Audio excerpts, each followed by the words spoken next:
আপনারা সকলেই জানেন আমাদের ছোট ভাই কান্দু সে বৈষ্ণবী ছাত্র আন্দোলনের সাথে সরাসরি সংযুক্ত ছিল, এমনকি সে ময়দানে এসেও ছাত্র আন্দোলনের সময় ছিল।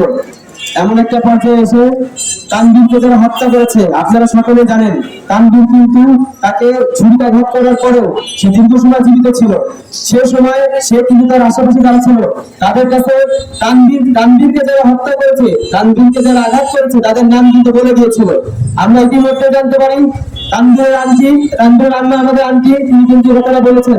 আমরা আমাদের মানববন্ধন থেকে আজকে একটি কথা পরিষ্কার করে বলে দিতে চাই, যারা এই হত্যাকাণ্ডের সাথে জড়িত ছিল তাদেরকে অনতিবিলম্বে আইনের আওতায় আনতে হবে এবং তার সর্বোচ্চ বিচার ফাঁসি কার্যকর করতে হবে। যদি তানভীর ন্যায় বিচার না পায় তাহলে কিন্তু রাজবাড়িকে ব্লকেট করার আমরা কর্মসূচি এখান থেকে ঘোষণা করবো।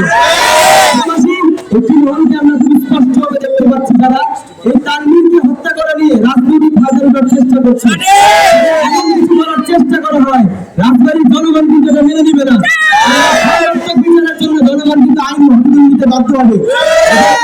আমরা এখান থেকে প্রশাসনকে বলে দিতে চাই, যদি আপনারা আপনাদের কাজ ভালোভাবে সম্পূর্ণ না করতে না পারেন তাহলে আপনারা গদি ছেড়ে দেন, আমরা বিচার দিব। আর যদি আপনারা নিজেদের প্রফেশনালিটি দেখাতে চান অনতিবিলম্বে তানভীরের প্রকৃত হত্যাকারীদেরকে আইনের আওতায় আনতে হবে।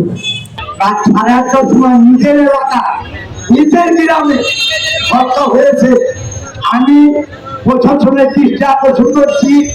আর একটা কথা আমি বলতে চাই, আমরা জানতে পেরেছি সেনাবাহিনীর হাতে আবার 2 মাসের জন্য বিচারিক ক্ষমতা দেওয়া হয়েছে। আমরা এই সেনাবাহিনীকে আমরা অনুরোধ করছি আমাদের 3 নম্বর ওয়ার্ডে এই তানভীর হত্যার তদন্ত যাতে সেনাবাহিনী করে তার জন্য আমি দাবি জানাচ্ছি। সেনাবাহিনীর হাতে বিচারিক ক্ষমতা, সেনাবাহিনী যদি এটা তদন্ত করে তাহলে আমরা মনে করি এটা সুস্থ একটা তদন্ত হবে, সুস্থ বিচার হবে। তার সাথে পুলিশ বাহিনী আছে, ডিবি আছে, সিআইডি আছে। আমরা সুস্থ বিচার চাই। আমাদের সন্তান মারা গেছে, আমরা সুস্থ বিচার চাই। আর এই যারা এই ঘটনা ঘটেছে তাদের আমরা ফাঁসি চাই। তা না হলে বৃহত্তর আন্দোলন আমরা এই রাজবাড়ি শহর করব, এই বিচার যদি আমরা না পাই।